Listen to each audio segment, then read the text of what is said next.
nagpapalitan na naman ng missile rockets ang Amerika at ang Iran. Kaya dahil dyan, inanunsyo na po ng Pangulong Bongbong Marcos na pinalawak po ng gobyerno ang mga tulong sa mga apektadong sektor sa pamamagitan po ng Unified Package for Livelihood, Industry, Food and Transport to Uplift Assistance. 3.5 milyong benepisyaryo ng Pantawid Pamilyang Pilipino program. At walang gutom program ang tatanggap ng Magkano? hanggang 2,000 pesos. Yay! Yan! Mula po yan sa DSWD kasamang iba pang ahensya ng pamahalaan. Pakinggan natin ang Pangulong Bongbong. Ito po, good news.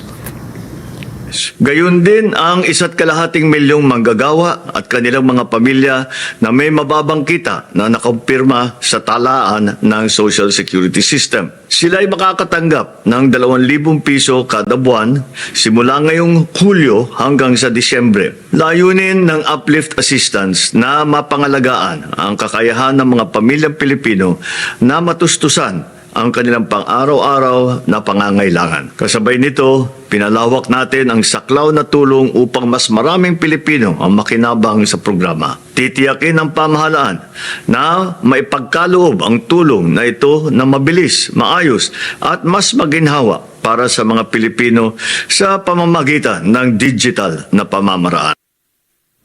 O yan, Nelson.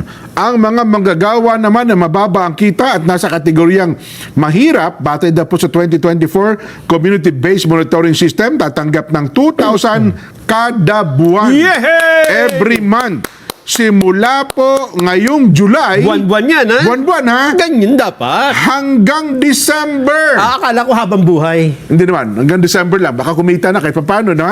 Layunin niya ng uplift assistance na mapangalaga ng kakayahan ng pamilyang Pilipino matustusan po ang kanilang pangangailangan sa araw-araw. Yun, dapat yan.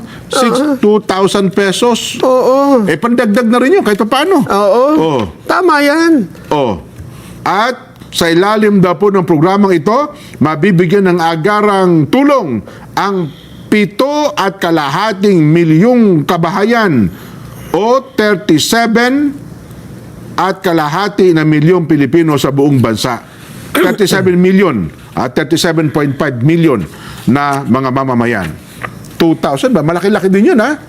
2,000 per month tapos abutin din ng bilyon ito pagka nagkataon.